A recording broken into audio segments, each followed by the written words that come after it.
Let's solve Leetcode 34. Find first and last position of element in sorted array. So the problem, given an array of integers, numbers, sorted in non-decreasing order, which also is ascending order. Find the starting and ending position of a given target value. If target is not found in the array, then return -1, -1. So this is an array too. You must write an algorithm with big O of log n runtime complexity. Okay, so let's look at example 1. We're given numbers and we're given target, these numbers and this target.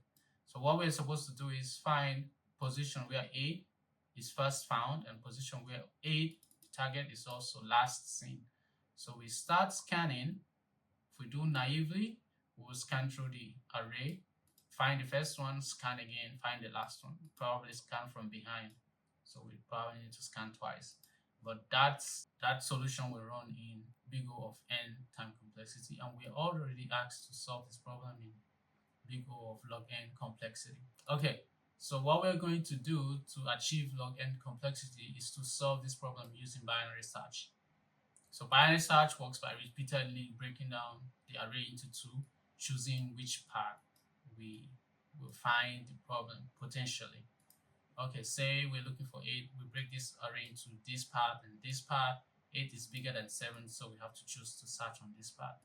Okay, but in this problem, we're going to do binary search 2 times. Okay, and then we'll return the indexes where we found the target. So same thing here, if it's not found, we return -1, -1. So quickly, let's jump into the solution and code it out. So we would have an array, which will be the result that we return, and we can do 2 indexes. So in the first index, we would have the very first search left, and then we passing the numbers, we passing the target, and we passing true. Let's do true because we're searching left, and if we're searching right, the next one will be on the other index.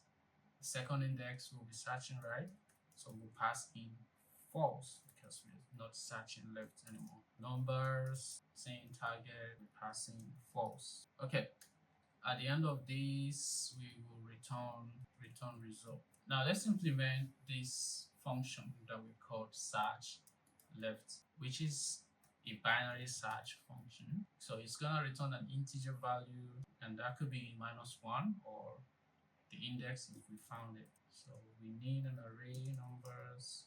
We also need the target, and then we need a boolean value to determine which position we are searching. We can say boolean left. Okay, so binary search, we need boundaries of the array, and then we continue splitting it. So the left boundary, we can say left is equal to 0. The right boundary, we can say is numbers length -1. Okay, now we do our binary search. While left is greater or equal to right, less than or equal to right. So we'll continue this loop and we'll find the midpoint between these left and right pointers.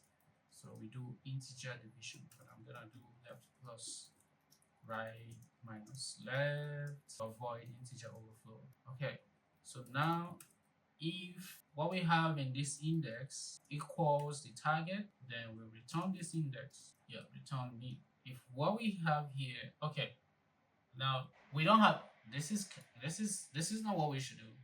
We shouldn't return. We shouldn't immediately return, right? Because it could be that this target is also on the left side, or it could be on the right side. So if we're searching for the left, we should keep going left. So say we found 8 at this position, we don't need to stop here. We need to record the position, but we don't need to stop there. And we need to keep going backward. So in order to record the position where we found the target, let's add another variable and call, let's say, -1. So we'll record this index because we found a target at that index, right? If this condition was never met, index will never be set. So it will be -1. So we return -1 at the end of this loop. at the end of the loop here, right here, return index. Okay, so since we found the target at this index, what we should do is keep going either left or right. So how do we decide which direction to go using this boolean value here? So if left is true, then means we're going left, right? Okay, so how do we go left? We go left by saying right is equal to me minus 1. But if that is not true, we would need to go right. So to go right, we do left is equal to me plus 1. Okay, so that's when we found the target, right? What if we did not find a target? So we do else if the number that we had at that index made was greater than the target. This number is already greater than the target. What does that mean? It means we need to search at the left side because the array is sorted. Numbers less than this index will be at the left side. So again, to do left, we do right is equal to me minus 1. Okay, the third and last condition, so we can handle it with just else, which is the number is less than the target. So we need to search at the right part of the array. So we increment left so that we will be able to search on the right part of the array. So we do left is equal to me plus 1. Okay, so at the end of this loop, we return index. So index was set to -1, but if index could be set to something else at this point if we ever find the target, and then we go left or we go right. Okay, this should be the solution, the entire solution. Let's run the test case first, and then we'll submit. So we have some errors. We have 2 errors. On line 12, variable left is already defined in search. Okay, so we would use a different variable name for left. We're not going to use left anymore. And also int and boolean. So I should not have used left. So once I rename it, we should be fine. So I'm going to rename this search left, and I'm going to take search left and put it here. If search left equal to true, then to run this or it will run this. So let's try to run again and see. Good. So our test cases were accepted.